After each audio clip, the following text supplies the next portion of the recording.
Good evening on this election eve, primary June 28th, the year of our Lord 2022. Greetings. I am Deborah Payton Jones, and I am here to talk to you about tomorrow's election. You may ask, what is Voter Education 365? Voter Education 365 will strive to then make sure our communities, now what do I mean by our communities? That we provide information for voters and the tools to overcome all barriers and hurdles that have historically prohibited comprehensive voter education. We will spearhead efforts to educate the masses in order to help them develop a clear understanding that every aspect of our lives are impacted by voting. Every aspect of your life is impacted by voting. We will encourage active participation by all individuals in all elections, local, regional, and national. We will work to eliminate the fragmented disinformation and any information that is not proper and not accurate as it relates to voting policies and practices. Procedures, we will make sure that we will empower individuals with the knowledge and the capability to combat voter suppression. We will fervently publicize the fact that all politics is local. We will cultivate ambassadors of voting charged with immobilizing their communities. We want them to engage all of their community members in the political process. We want to motivate and encourage individuals and their neighbors. We want you to pay it forward. We want to make sure that you help to inspire someone to want to learn about the educational process. We are so happy today to have with us some of our partners. We'll start with Madeline McConney. Madeline, we want you to come on screen. We want you to, everyone in the audience, to see that you are here to help us make sure that all voters understand the importance of voting. Hi, good evening, everyone. I'm Madeline Quintine McConney, president of the National Coalition of 100 Black Women. And we strive to push for public policy and advocacy. And we want you to understand that voting is a privilege, a right, and you must come out and vote. If anything has been more important this year, this is it. So we have to do it. We must do it. It is our fundamental right. Don't let our ancestors down by not going to vote. It is important. Please, everyone, I implore you, please vote. Thank you. Thank you very much. Our next community member is Dr. Pam Allen.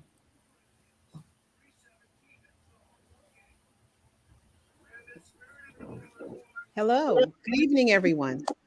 And greetings from Keep Your Change Academic Support Program at the Quintine Community Center in Amityville. And we are very, very excited to be a part of this wonderful programming, bringing this information to our community.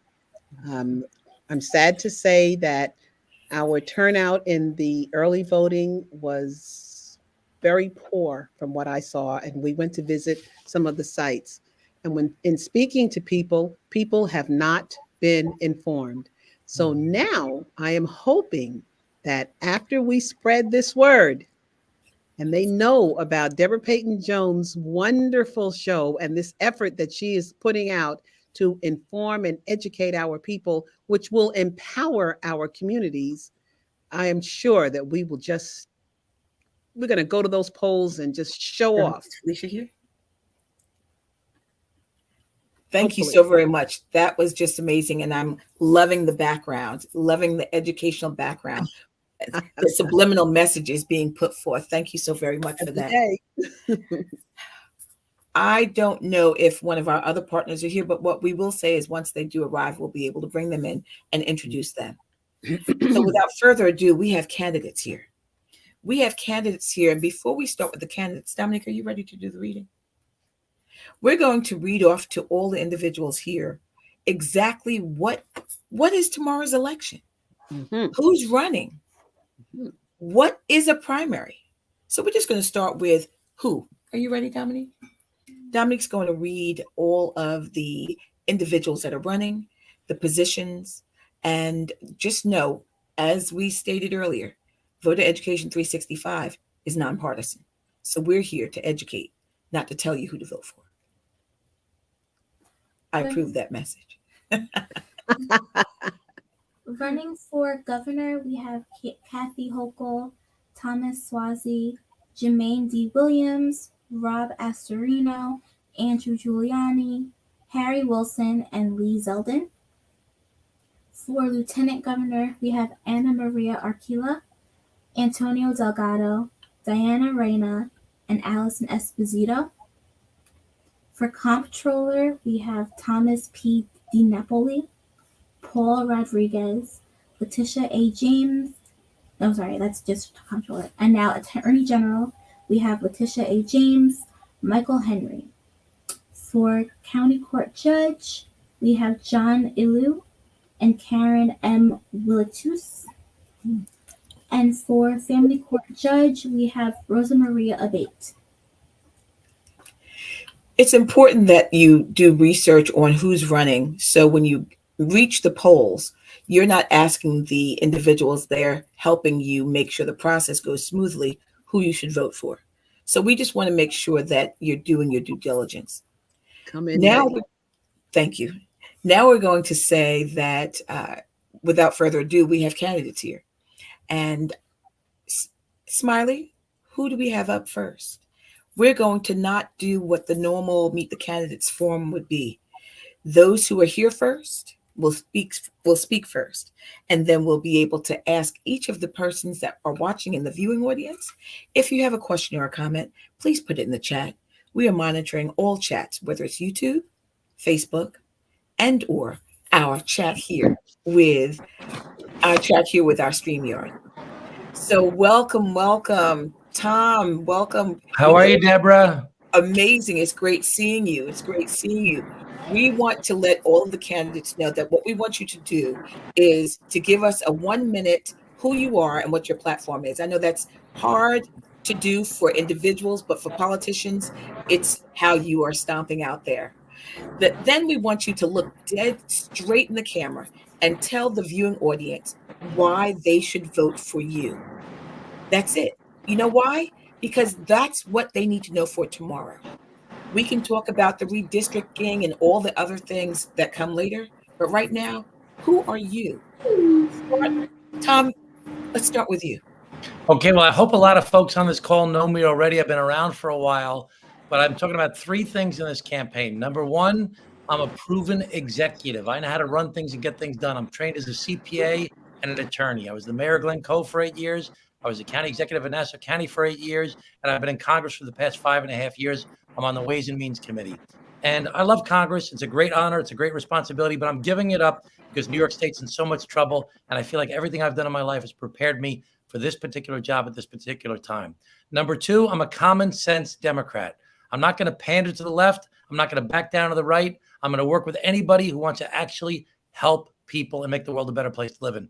Don't go into politics unless you're genuinely committed to helping people. I'll work with anybody, Democrats, Republicans, progressives, moderates, anybody, if you really want to help the people. I won't change my values, but I'll try and find common ground with you to get things done. And number three, I'm very clear on my agenda. You don't have to try and search out what I stand for.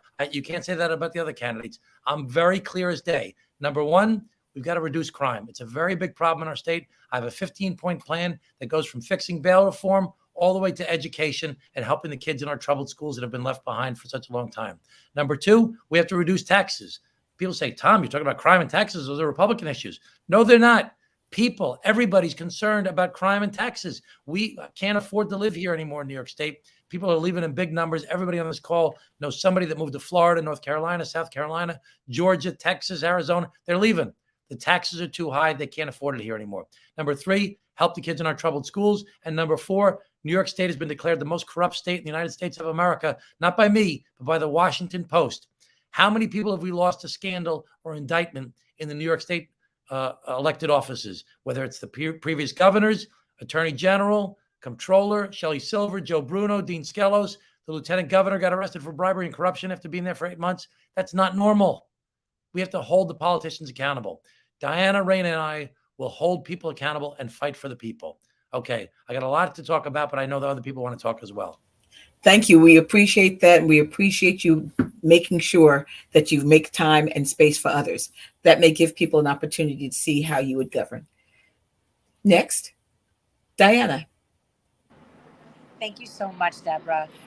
It's an honor to be here with you all. I'm very proud to be a lifelong Democrat like Tom. I have shared values with Tom, having served in the city council for 12 years, my hometown of Williamsburg, Bushwick, and Ridgewood, Queens. The opportunity to serve with Eric Adams as his deputy Brooklyn Borough president, to have been a chief of staff in my early days in politics. It wasn't a happenstance. It was an opportunity for me to work a summer in my community, helping my community, and I fell in love with politics and what it can do for people. We have to restore integrity in our state. The opportunities to be able to work on issues that matter most to New Yorkers. Affordable housing is a huge priority amongst us because we need an affordable state to live in, and that runs across New York. The opportunities to be able to assist people so that they can keep their land or home because they're land rich and income poor, house rich and income poor. The opportunities to be able to see what is broadband issues in upstate New York versus access to government resources in Yates County without punitive actions because of the affiliation of their party. The opportunities to tackle crime by addressing the bail reform fixes we need. This isn't about being against bail reform. This is about making sure that we're responding to the public safety issues that every New Yorker is concerned about. I'm a wife of a distinguished veteran in the New York City Police Department who was just promoted to captain. And I'm very proud of him with a clean record to be able to have served his city, served his state. We grew up together in Williamsburg, not the Williamsburg of today, but the Williamsburg in Brooklyn of the 70s and 80s. And we understand, having grown up in that community in the most troubled of times, what it's like to live in fear. And I do not want that for the next generation or generations to follow. I'm a mother of 2 young public school students, teenage boys, traveling the city to go to school. The opportunities to know that they are safe, that we're all safe, is on every New Yorker's mind. This is the issue that is number one on our campaign trail and what New Yorkers have been sharing. I'm a first-generation Dominican American. My mom came in 1965 as a single woman with a dream of opportunities, leaving behind what was the assassination of a dictator, a civil war. She had a promising future because she came to America. And that is the America that has worked for our family, to be able to graduate not just college, high school, but middle school. My parents didn't have that opportunity to have an education. And we all know education is the great equalizer in people's lives. We have to ensure that every student in New York is receiving a quality education. We agree, and we thank you so much. We thank you and Tom both. We want to let the viewing audience have a little understanding. The governor in the United States is a governor of, and he or she is the chief executive officer of a state and controls the day-to-day governmental business. The lieutenant governor, generally the lieutenant governor is the state's highest officer following the governor and assumes the role. We may have seen something like that play out in real life when the governor is out or incapacitated. We've seen that a lot, Deborah. We've seen that a lot. We'll just keep it to a few minutes and say we've Okay. seen. The lieutenant governor also becomes the governor should the governor die, resign, or be removed from office. So this is, when we say foundational education for people out there voting, we want them to understand what that means. So that way, as we progress, and as you both come back to this forum, we'll be able to continue to create educated voters in a manner in which will help all of us. Because as we all know, all politics are local. And getting them to understand that will help them locally, and it'll help you on your opportunity to discuss in all the 60 plus counties that you must lord over had you been blessed, or if you're blessed with becoming the next governor and lieutenant governor. We want to say thank you for coming. We want to keep the opportunity and the communication lines open. But what we also want to do is have you shoot us an email and tell us, was this the best way for us to reach you? Is there a better way for us to reach you? Once you are out of this forum, who is watching? Let's give you a little tidbit about that before we go into Stephen. A little bit about who's watching. We represent Voter Education 365 it's like a dream come true. It was incorporated in New York in 2020. We received our 501c3 status in 2021. And what are we in now? 2022. We received it in 2022. The pandemic has made every day seem like it's one long day. It's like Groundhog Day, and it just never ends. But the blessings and the benefit is that people have been able to do things that they may not have taken the time to do in the past. We also have with us in this group members of Black Long Island. Black Long Island is a group of Facebook individuals that comprise 41,000 members throughout Long Island. And those 41,000 members are always eager to hear and see who has their best interest at heart. We also have with us, and once you review the tape again, we have other community partners that have partnered with us today so that they will then be able to share this information with those that are their constituents. So just know that when we speak to one, you're speaking to many. And we want to make sure that this message is shared as many times as possible. So if you can stay on and hear your fellow politicians, we would love to have you. We know that each one of you have other things to do throughout the night, but we would be honored if you stay on just a little longer to hear what the other candidates have to say, because those would be the people that you'd be working with as well. Very good. I'll stay on. Thank you so much. Diana, I know you have other stuff to do. If you can't stay, I'll handle it. But if you want to stay, please. I will support this evening by staying on a few more minutes.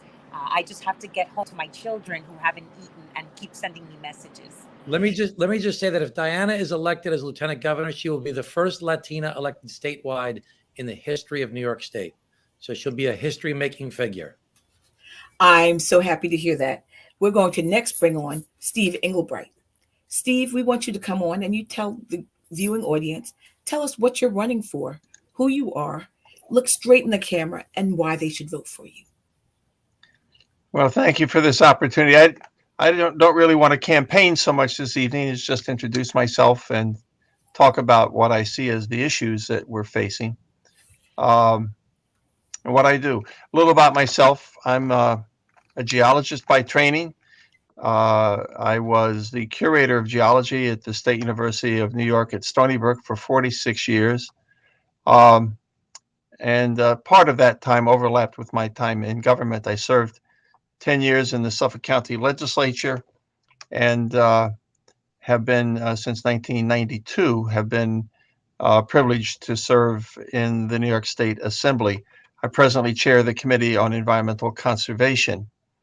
What I was hoping to have a chance to talk about is the fact that we have an opportunity to invest into a healthy and sound environment. There is an Environmental Bond Act that will be on the ballot in the fall for $4.2 billion.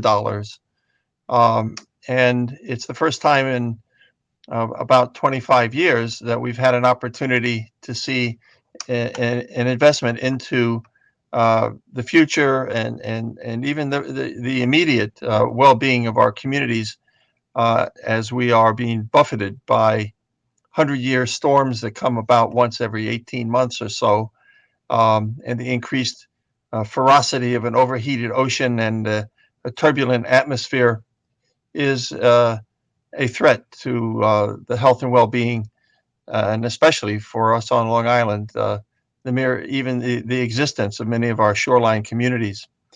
The Environmental Bond Act then is something I just want to bring to everyone's attention here.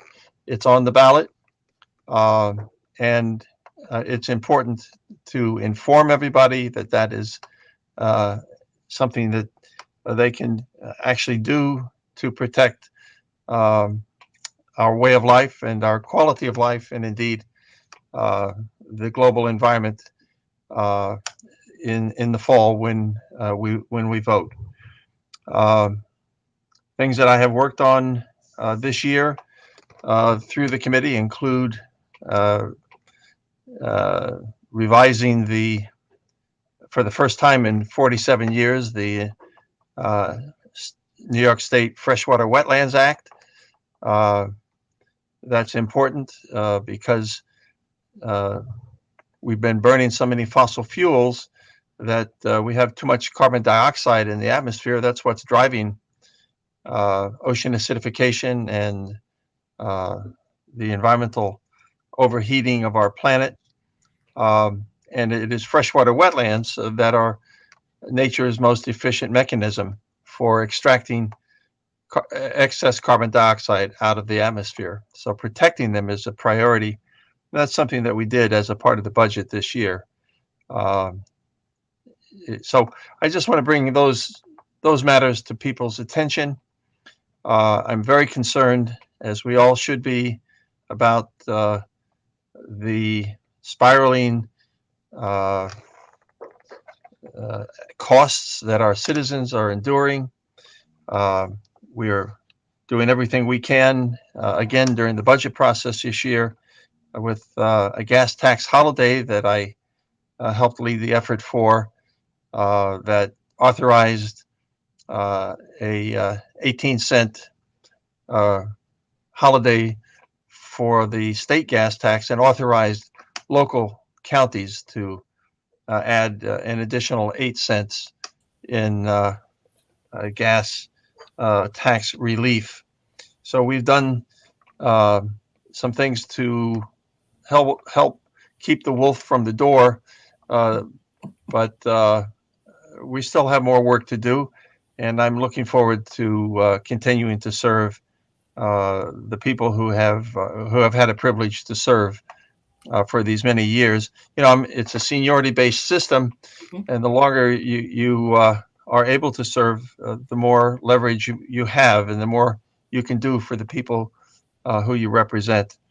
And so I am really just getting into my political midlife now, and I look forward to continuing to serve because I think I have made a difference and I can continue to do so. And I appreciate this opportunity very much to inform everybody who's listening in. Thank you.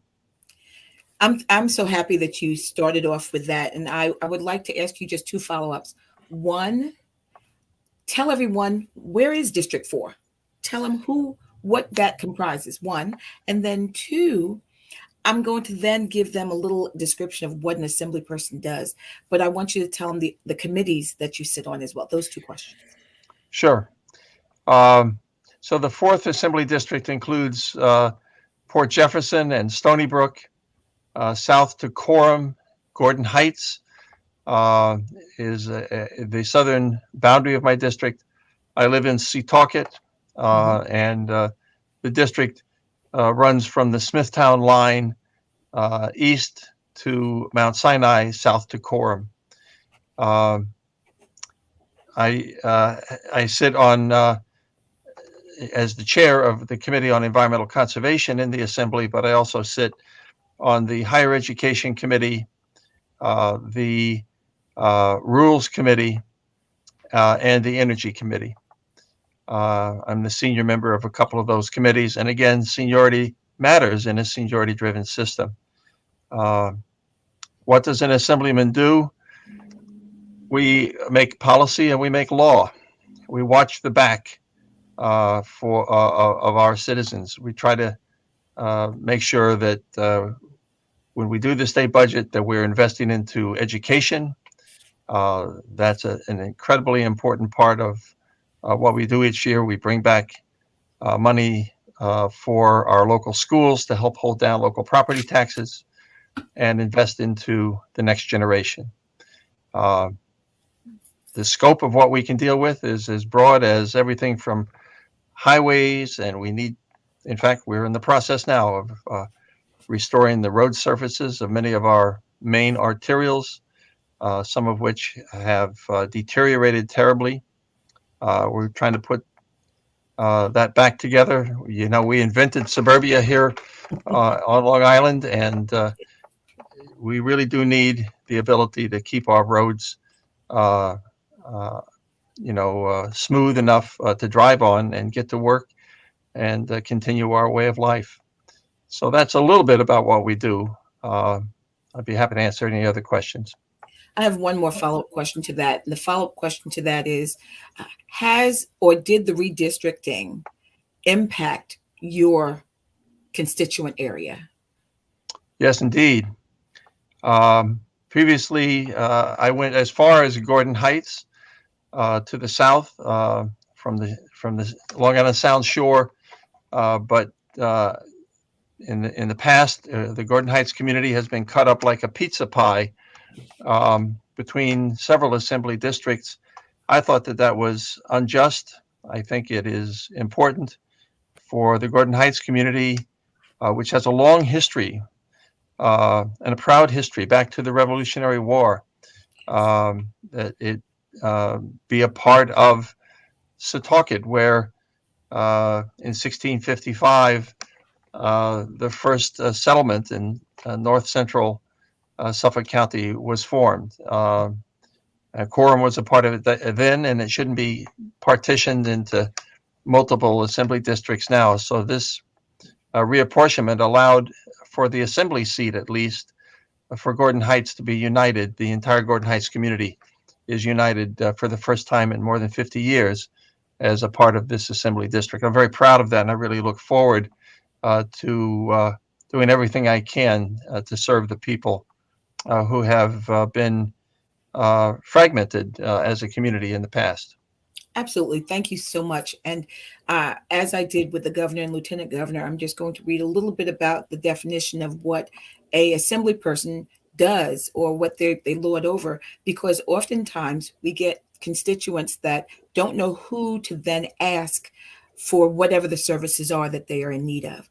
And so by giving us and having us be able to create the foundational opportunity to educate people so that they know which office they need to call for what, it's just helpful. So an assembly person in New York State is the lower chamber of the New York State legislature. Alongside the New York State Senate, it forms the legislative branch of the New York State government and works alongside the governor of New York State to create laws and establish a state budget. Households, you need to have a household budget, but this is how New York State lords over the budget.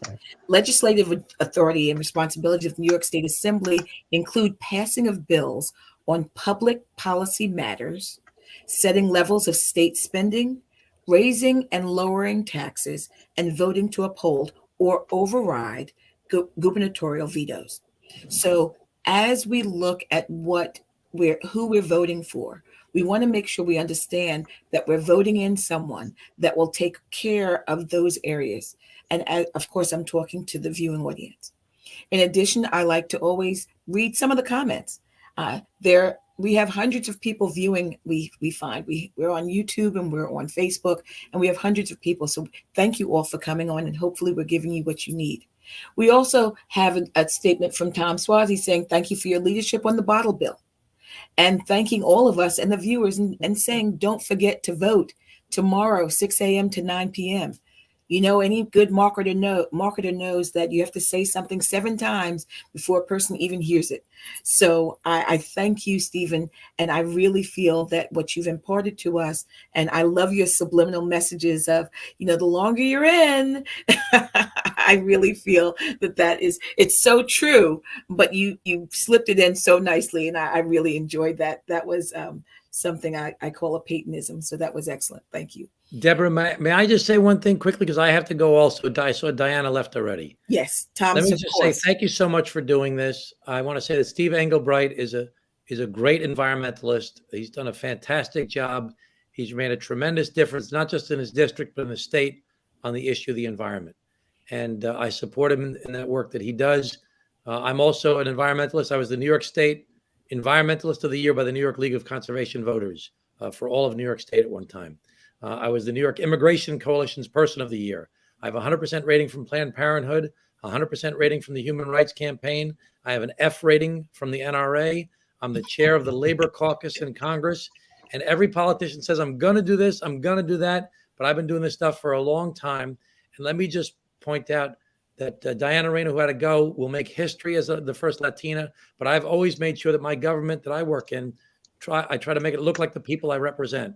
Having appointed an African-American police commissioner as a commissioner of police in Nassau County when I first became county executive back in 2002. And he promoted Black and brown people up the ranks, such that Keechant Sewall got promoted up through the Nassau County ranks. Now she's the New York City police commissioner after rising to the rank of the head of detectives in Nassau County. I had an African-American deputy county executive for economic development, deputy county executive for Parks and Public Works was African-American, a Latina commissioner of health and a Latina commissioner of mental health and a Latino commissioner of Parks and Recreation. I will always fight to make sure that my government looks like the people I represent. And I apologize that I can't stay on longer for this call, but please, everybody, I got to fill up my third of seventh times. Tuesday, tomorrow is election day. It's a Democratic primary. It's going to be very, very, very low turnout. And if you want people in office who are going to fight crime, lower taxes, help our troubled schools, and fight the corruption in Albany, then Tom Suozzi, and my son said to me yesterday, he said, Dad, you should use the slogan. It's a no-brainer. Vote for Suozzi Reyna. So before you go, we want to just say it is a Democratic and a Republican primary. So we want to make sure all of you in audience knows that, again, Voter Education 365 is nonpartisan, and we want to make sure that we present all the information. Yes, we did plan this just with a few days' notice, but we did invite every single candidate, and we thank those who were able to come, but we don't think any less of those who were not able to be here. Tom, what you made mention of your son, but you have to tell us a little bit about the family. Well, I can't say to Tom to say a little bit. I'll just say, how many children do you have? Because that'll be a quick answer. Okay, so Helene and I celebrated our 29th anniversary yesterday, June 26th, and we have 3 children. Caroline, who graduated from Fordham and volunteered for a year on the island of Yap, 500 miles east of Guam in the Federated States of Micronesia at a Jesuit high school. She's now working for Rockefeller Philanthropy Advisors. Joe is 24. He is playing for the Brooklyn Cyclones. He's either plays left field or right field for the Brooklyn Cyclones. He hopes to become a New York Met. He's on the A team. He's hoping to move up to AA. And Michael is a freshman in college. He's 19 years old, and we're very blessed, and we thank God for the great gifts we have. Because you cannot make mention of one child. I was sitting here saying, how can you dare make mention of one child when there are many? That's so right. I couldn't let you leave without that. And happy anniversary. Thank you so much. And Steve, great to see you also. And hello to everybody on the call. Thank you, and good luck nice tomorrow. Nice to see you as well. Thanks, everybody. Please vote in the primary tomorrow. Good luck tomorrow. Thank you. Steve, and you, children, can you tell us? I mean, we want to make sure that we're as personal as we possibly can be. I have 2 daughters. They're both married now and live in the community. One is a teacher of mathematics. She has 3 children. I'm blessed with 3 wonderful grandchildren. My other daughter, just married 2 years ago, is a dentist. So we have a doctor in the family, Dr. Engelbright. We're very proud of both of these extraordinary young women. They are making contributions to the community that they grew up in, and I'm very proud of each of them. As we are proud of you and all of your wonderful, wonderful bills that you bring forth, your compassion and your leadership. Continue doing what you do. We wish you all the best. And we want everyone to be able to research you so that they'll know about you as much as we do. Do you have anything else you would like to impart on to the audience? We're going to give you, since you're still staying, we're going to give you an opportunity to say a few more words. Well, thank you. We're in very turbulent times with a war in Europe that is really creating incredible hardships. We see starvation in the South Sudan on the evening news this evening as a result of the cutting off of grain in the breadbasket of Europe. We see Russian missiles crashing into a non-military target with 1,000 shoppers in a mall earlier today, with untold numbers of casualties. That is washing across the globe as part of what is driving the inflation that we are all experiencing. You know, I can't tell you that I can change all of those things, but I do tell you that within the powers of the office that I hold, I still think New York can set an example. This is, after all, the Empire State. This was the state that had our first president, really. President Washington worked from Lower Manhattan. This is the capital of the nation. When the nation was divided by the Civil War, it was the Grand Army of the Republic that was populated mostly by soldiers from New York. We have those regimental flags in the state capitol. New York's important to not only the beginning of our nation and the continuation of our nation as the grandest experiment in democracy in the history of the world, but it's also the place where we have the strongest environmental laws that have been passed as we face the greatest existential threat in the history of civilization, which is global climate change.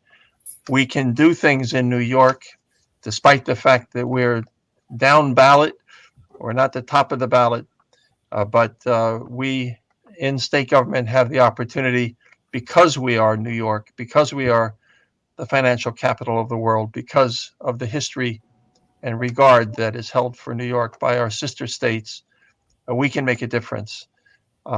Please participate as we go into this election, keeping those thoughts in mind, because if you are a New York voter, you have, through your vote, the ability to help continue the grand tradition of our state and nation and improve the world.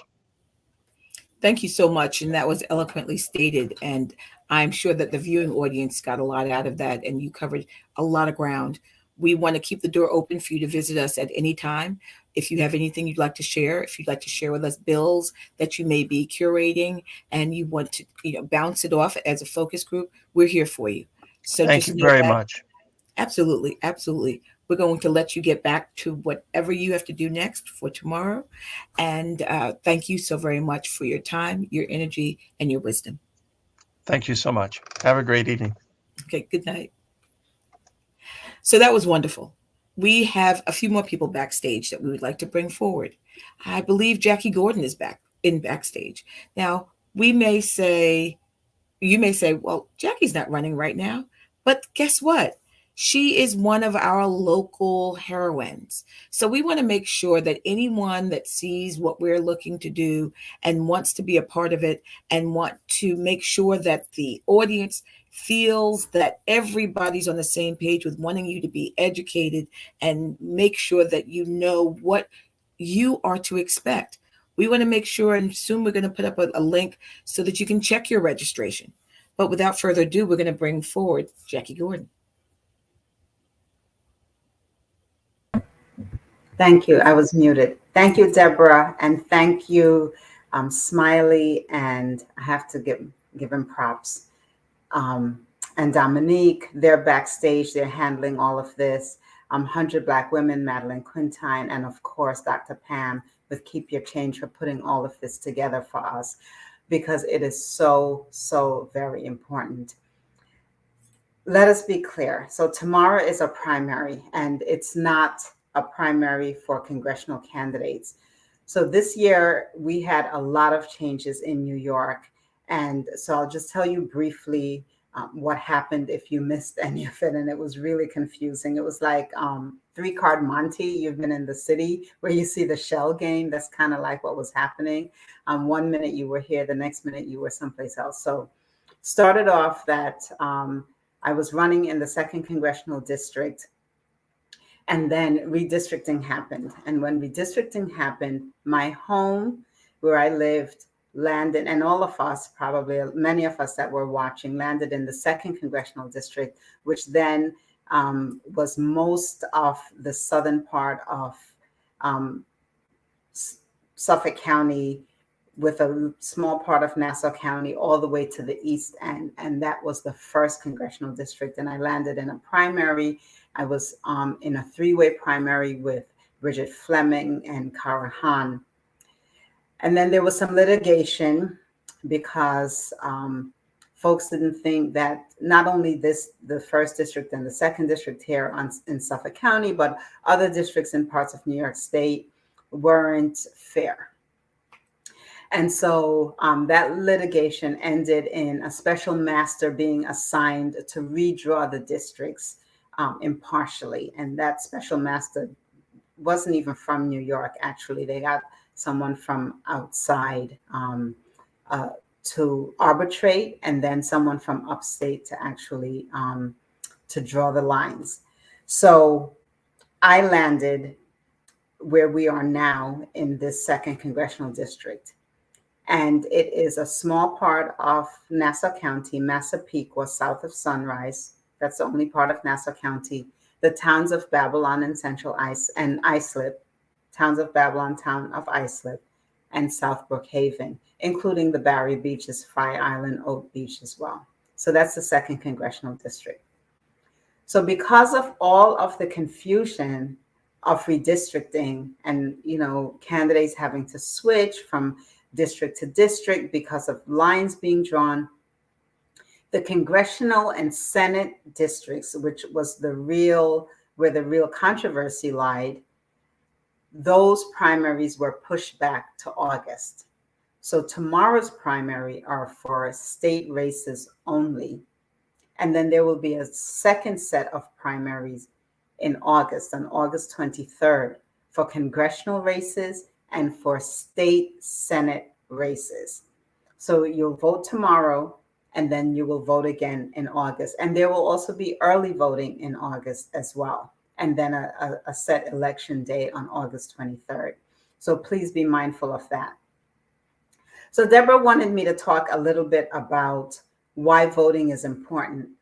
And I think about just being here, right? As a Black woman, just being here, that's because of a vote, being able to exist as I do. When we look at the 13, 14, 15 amendments, that was all because of a vote.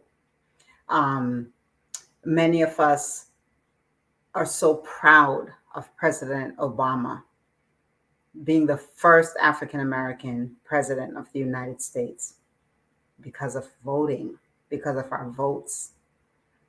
Many of us are upset this week because of things that happened, because of voting, because of our votes. So when people tell me that their votes don't matter, I beg to differ, because voting affects almost everything that happens to us in this country. Most of you know that I ran last cycle, and I was in several cohorts. Like, I was in a cohort with veteran candidates, and I was in a cohort with candidates in red to blue races. And those are races that are going to be, that are very challenging races, right? So I was in 4 different cohorts. One of the cohorts that I was in, it was in Iowa, I believe. My colleague candidate lost her race by 6 votes. 6, 1, 2, 3, 4, 5, 6 votes. Her race was actually the last race counted in the entire country. So voting is really, really important. and just think about what I said, that everything, our right to our civil rights, our right to be counted as a human being, our right to own land, our right to go to school and be educated, all of those things happened because of voting. And so if we want to continue, and now with what's happening in this country, not only continue, but to go back and codify some of the things that we have already worked hard for to make sure we don't lose those rights, plus continue to build so that we can get where we need to be, because there's work to be done and we're not there yet.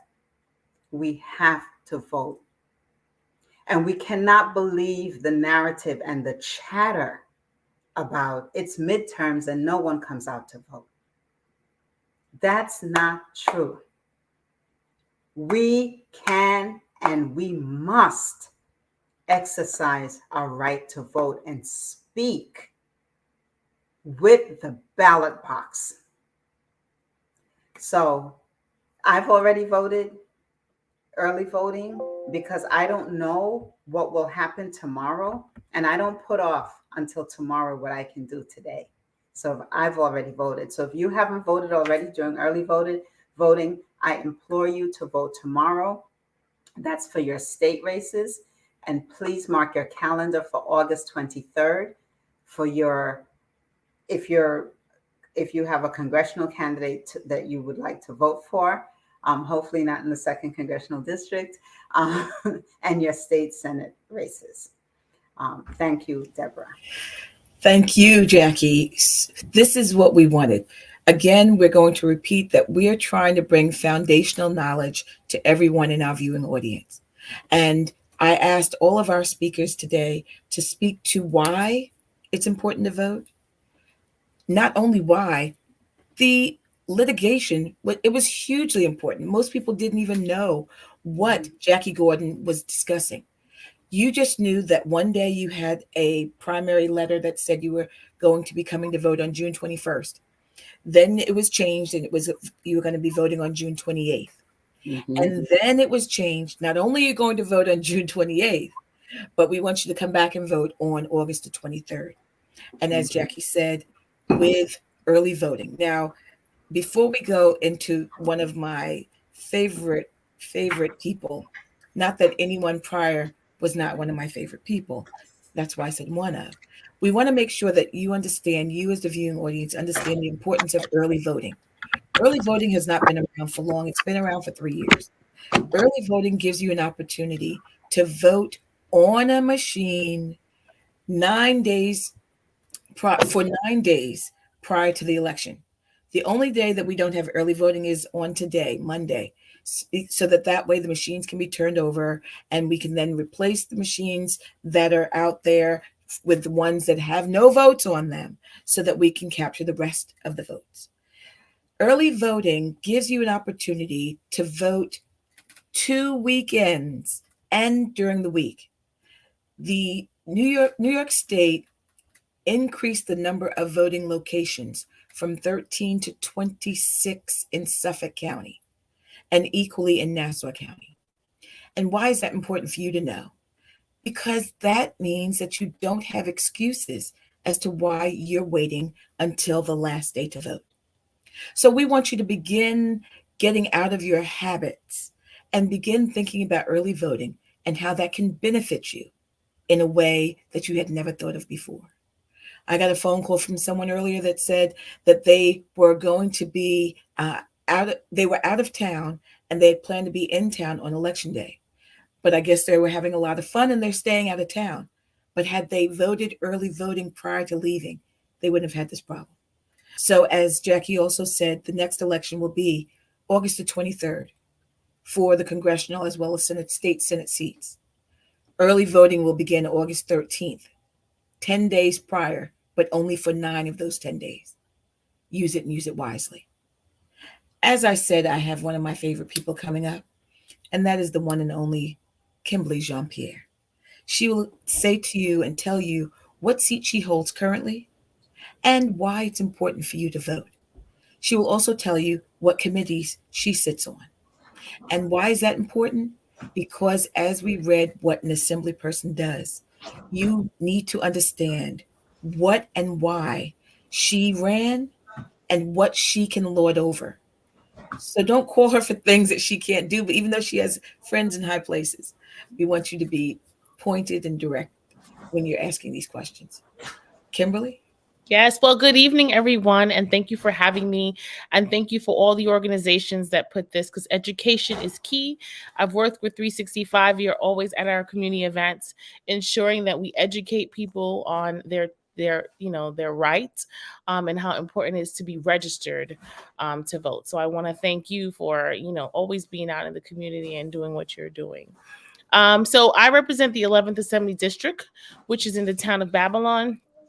And it covers Wyandanch, Wheatley Heights, Amityville, Copiague, parts of Deer Park, West Babylon, North Babylon, and East Farmingdale. And with the new redistricting, I'll get just a little bit of North Massapequa starting next year. So I am running for I'm in my 8th year. I'm running for re-election this year, as my sister and mentor mentioned earlier, that we're going to have 2 primaries. And one is tomorrow, and then August 23rd is our New York State Senators, as well as our congressional candidates. So I'm actually the chair of the Women's Legislative Caucus, which is a bipartisan and bicameral organization, and it represents women in the Senate and women in the Assembly. And we have 73 strong women in both houses, which I'm very proud. And last year we had history where we made 75 women, and 2 women have moved on to bigger roles throughout the state of New York. And I also chair the Library and Educational Technology Committee in the State Assembly. I sit on education. I sit on Children and Families Committee, as well as banking. I think I answered the question. Did Deborah leave? Yeah, Deborah left you. Okay. She left me to host the show. We left you to host the show, but I will bring in Ms. Madeline Quintine and Dr. Allen to keep you company. Okay. Oh, so it's not some of my favorite people. So it's not just. And I will say, I think the last question was the importance of voting. And I think a lot of the people spoke before spoke about representation and spoke about how important it is. I mean, Jackie talks about, how important a vote is. She wouldn't be there. Neither would I have been. Bob Sweeney served this seat for, 26 years, and he did it so graciously. But we've never had a Black woman, and I'm, the only Black woman, the only Black person in the state government in Suffolk County. And, I'm very honored to serve, and it's something that I take wholeheartedly and work so hard on. But it's a shame that I'm the only one. And so representation matters, voting matters, and it's so critical. We have so much in jeopardy. We finished session in June, but I'm going back up this week because there's so much things that are aligned. And, we talk about building leaders and building future leaders. We are in jeopardy of our education system. We are in jeopardy of our public safety. So there's a lot that when you step out your house and people say that they don't want to get involved in politics, but when you step outside your house and you are driving and you're worried about your potholes, that's politics. When you're concerned about how your park is not adequately clean, or there's no irrigation, or it's not safe, and you can't take your son or daughter on a swing, that's politics. When you walk into the supermarket and you have to watch over your shoulder, that's politics. So politics is not necessarily what you see on national TV, but it's your public safety. It's the quality of your education. It's how education is dependent upon your zip code. So politics is defined in our quality of life. Politics, there's politics in snow removal. So think about what's important to you and when it's important to you. You don't think about it until you hit that pothole or you have to go out there and shovel the street because there may not have been a plow. But yes, we have, we're going to bring this to a 5-piece set because we have another guest that we're going to bring on, and we want all on camera. And that's the one and the only Monica Martinez. Hello, good evening. How is everybody? Hope everyone's well. My apologies for my voice, but this allergy season is killing me. It's definitely taking the best of me. But I just want to say thank you for having me here today. And I could not agree more with Assemblywoman Jean-Pierre, and not only past colleague, soon to be colleague again, but a dear friend. And again, for those of you who are not aware, I am running once again for the New York State Senate. I decided to run back in February, still deciding in December, right? But after speaking to my family, I thought it was the best decision for my family and I to really get back into things. And just like Kimberly was saying, so many things have going on in New York that we need people who actually go in it for the right reasons, right? Who love what they do, who love helping people, who love having those, those open lines of communications, a dialogue. And I just want to say that I'm looking forward to it. When I was in the Senate, we passed such great legislation. I can't be more proud than to have been part of a Democratic-led majority in the Senate, and obviously with the other house in the Assembly. We passed legislation that other states are asking for right now. And my apologies for coming on late, but I just heard a little bit of what Kimberly was saying too. Our rights as women are being targeted. Our rights as Americans as a whole are being targeted. I mean, everything that people have fought for decades is literally being fought and overturned. Sacrifice, lives, sweat, incarceration by individuals who try to make a difference. We're seeing it once again, and we really need to make sure that we put good people in office that will take care of everyone, right? And not inflict their own personal views of how they feel or make it political. The fact that we as women are being attacked, and not just women, right? It's minorities as a whole. It's our LGBTQ plus community. It's our people who are disadvantaged economically. I mean, the young, you name it, it is going to be detrimental for everyone, And also, we talked a little bit about public safety before with Kimberly too.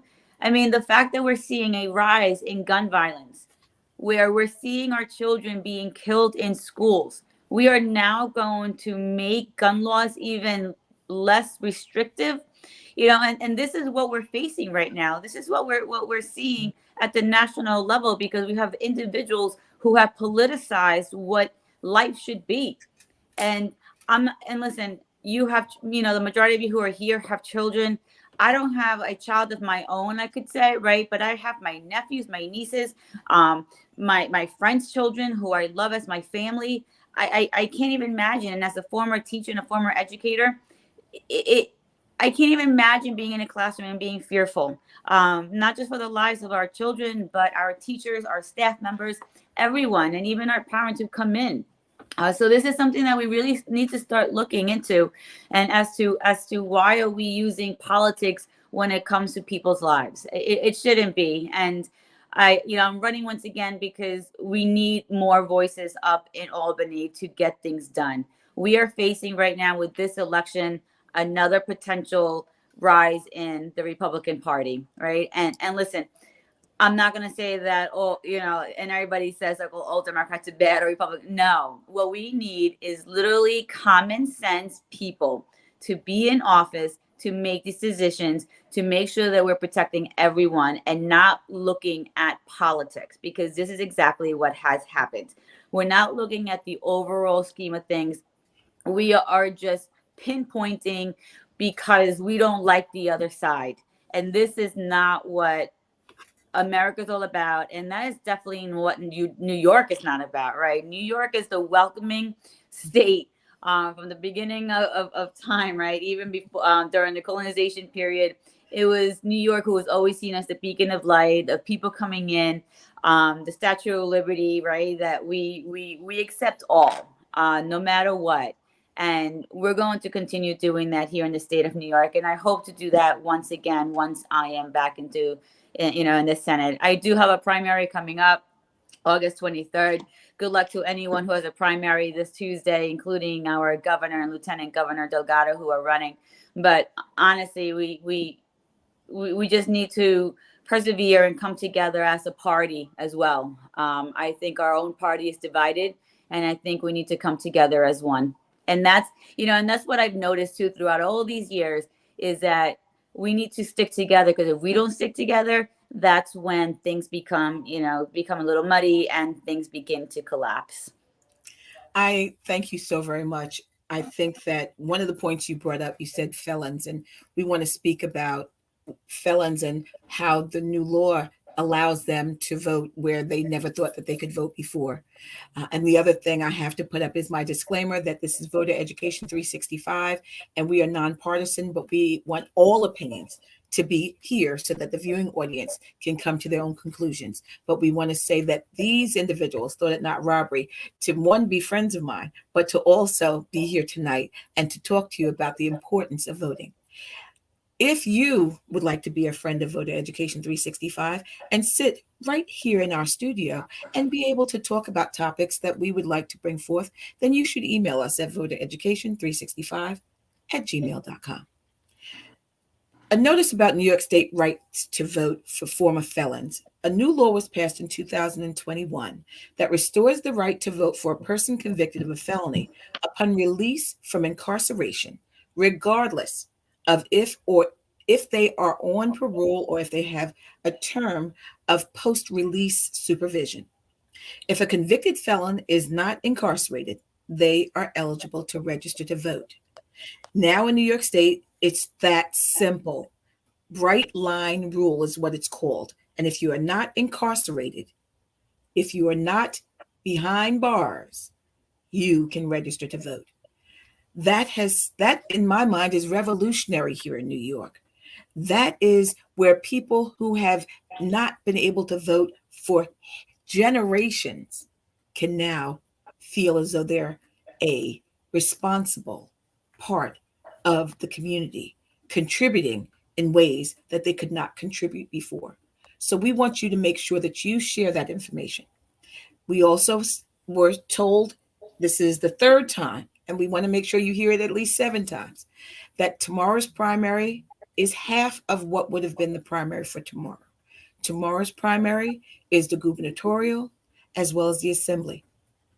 August the 23rd, that primary is your congressional and your state senate. Before we end here tonight, Dominique is going to read off again all of the different people who are running for office for tomorrow. If your organization would like to partner with us, as individuals have partnered with us, send an email to votereducation365@gmail.com. We would love to have you come and join us. We are hoping to have this every Monday night, but we think, to be realistic, we're going to do 3 Mondays a month. So that way, even some people rest. So we are going to have 3 per month that will be live, but we'll probably tape one so that way we will not have you to have to guess which one we're on. You just will have to guess which one is live. Okay, we have, I want to bring Jackie Gordon back out as well. Time is always so very precious, and we want to make sure that everyone here understands tomorrow, 6 a.m. to 9 p.m., go and vote in person. The weather is going to be nice. There's no impediments to weather. We're going to then have each one of our partners from this evening have a statement as we leave, but we want to make sure you vote tomorrow. Early voting is over. During early voting, you can go to any of the locations. Tomorrow, you have to go to your polling place. Do not go to an early voting site. Go to your polling place tomorrow, 6 a.m. to 9 p.m. We're going to start with Madeline. And Madeline, you have the floor.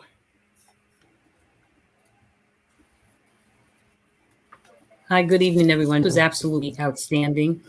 And each one of the candidates gave a wealth of information, but it was just more important to make sure that the community understands the involvement and the time that was given from each one of these candidates to showcase themselves, but give us an understanding of what they're all about, what their office is all about, and why we should or should not vote for them.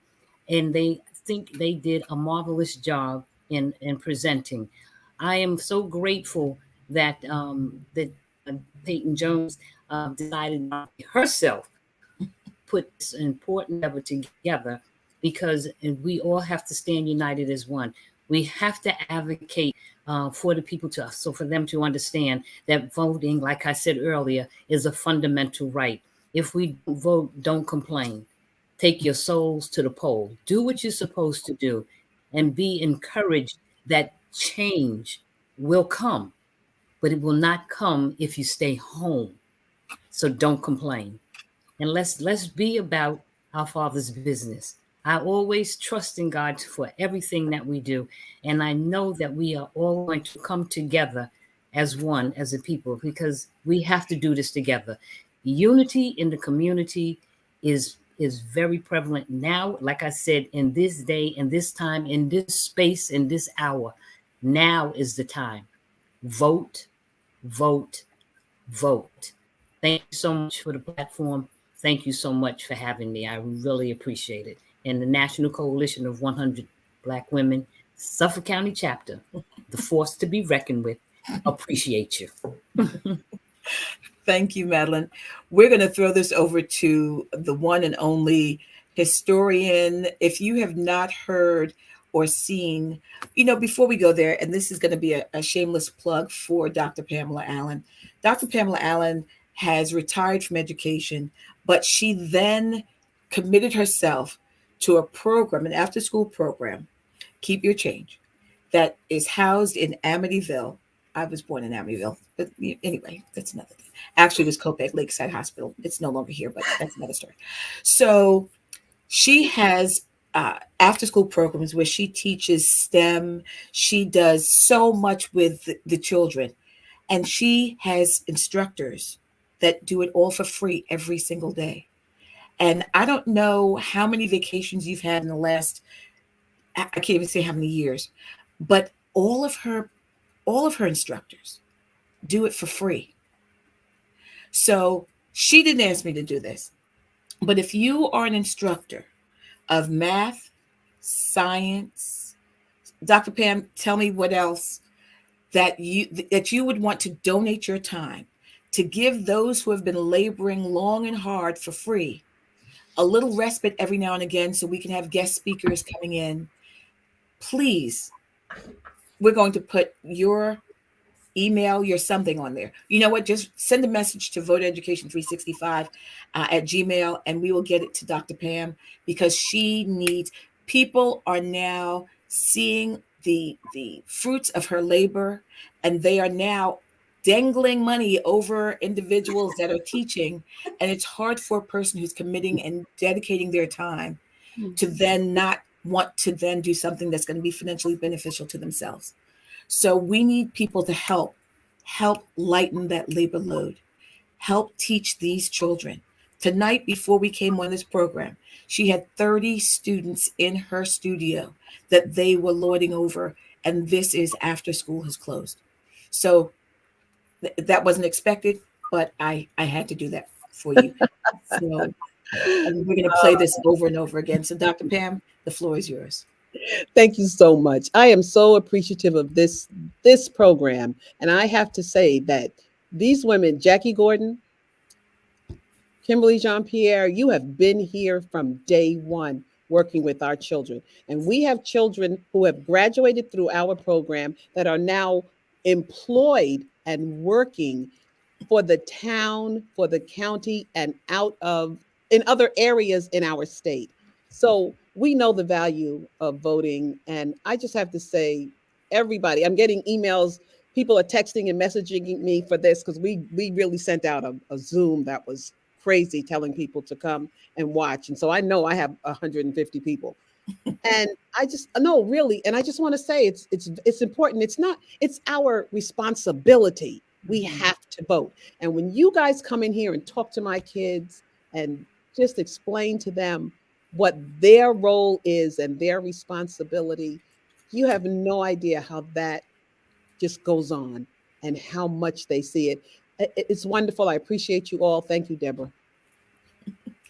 Well, truth be told, last week we had the power couple that I said it would be in Webster. If you see power couple, it would be the Robinsons. And they were our guests last week. And so Dr. Pam called me and she said, would you do another? I said, well, we have one planned for Monday. So I said, come on back and we'll be able to publicize this. We want to do it every Monday. We want to make sure that everybody has a chance. And, you know, we talked about the ladies. We have to pay homage to the one and only Steve. Steve is still here. Steve, let's bring Steve on camera. All right. Yes. We have to bring Steve on camera as well because he stayed throughout the entire event this evening. He was so taken with what was being said in the audience and the comments that we want to thank you. And don't think that we didn't know you were back there just because they didn't see you. We knew that you were still in our backstage studio. And that was really important. So oftentimes people say that the pandemic was just so horrible, but let's look at how we were able to do something with very little notice, but so timely to be able to bring to all the individuals that are out there viewing and how we were able to do this virtually, which leads me to a segue of virtual voter registration. Everybody knows someone that's not registered and they just are afraid of paper, I guess. They just don't want to do or fill out paper. If you have a license, if you have a permit, if you have a non-driver's license, you can go to the DMV's website and you can register to vote via the DMV.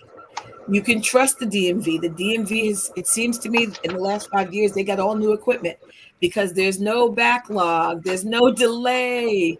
You are right on point. So if you know someone who would like to register to vote, we would like to get at least 2,000 people that say that they registered to vote electronically because they heard about it. So please, everyone here on the platform, share dmv.ny.gov.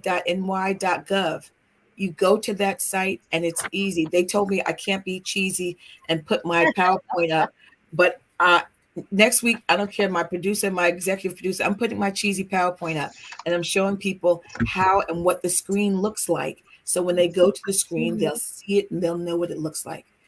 Go to the DMV, register to vote. You can vote. It doesn't matter if you aren't registered right now. If you go to the DMV right now, tomorrow you'll be registered. You won't be able to vote in tomorrow's primary, but you'll be able to vote in August. So just be mindful. Share this information. Everything's not about killing a tree. You're already on the internet. You're already gaming or whatever you're doing. I have 10 windows open. Make it 11. Register to vote. Also, if you're 16 years old, we're going to take Voter Education 365 on the road, and we want to talk to 16 and 17-year-olds in their classes. Because what we want you to know is that you can register, you can pre-register at 16 years old, and the Board of Election will then take and make it official on your 18th birthday. So you don't have to remember to do something on your 18th birthday that you already have done. We would have been remiss had we not spoken about the new law for minors to then register, as well as for felons. And the third thing is for people to be able to register to vote virtually. That is a message that we're going to say with every single broadcast that we have, because we want at least 2,000 people to send us an email saying, yes, we registered. You can also join our Facebook page, Voter Education 365. Join our Facebook page so you'll know about timely and topical things as they happen. I say that all social action is fluid. Politics is fluid. If you wait for a week, you might miss something. So join our Facebook page. And when you're looking and you turn over and you look at Facebook, and I know that those of you who are young act like you're not on Facebook. When I tag your picture and you comment, I know that you're on Facebook. So don't tell me that you're not on Facebook. So thank you so very much. It's not just for old people. I think that, Kimberly, we're going to give you the last word. Oh, awesome. I thought I was, before you left me, and I thought I was going to host a show, but you came back. Well, you know what? There will be times, just like our own Joy Reid, we sometimes do have guest hosts.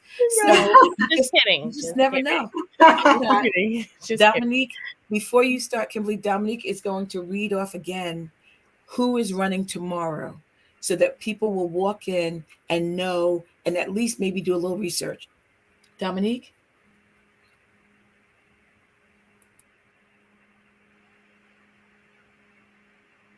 Governor, can you mute yourself?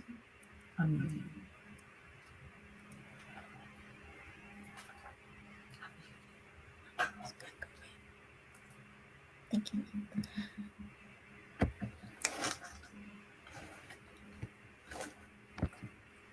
It seems that we're having a technical problem.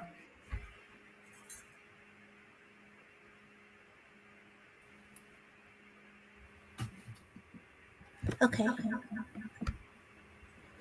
So for governor,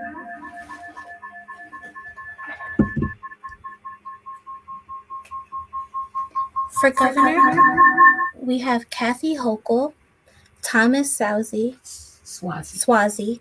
Jermaine D. Williams, Rob Astorino, Andrew Giuliani, Harry Wilson, and Lee Zeldin. For lieutenant governor, we have Anna Maria Arquilla, Antonio Delgado, Diana Reyna, and Allison Esposito. For comptroller, we have Thomas P. DiNapoli and Paul Rodriguez. For Attorney General, we have Letitia James and Michael Henry. For County Court Judge, we have John Illu and Karen M. Walutis. For Family Court Judge, we have Rosa Maria Abate.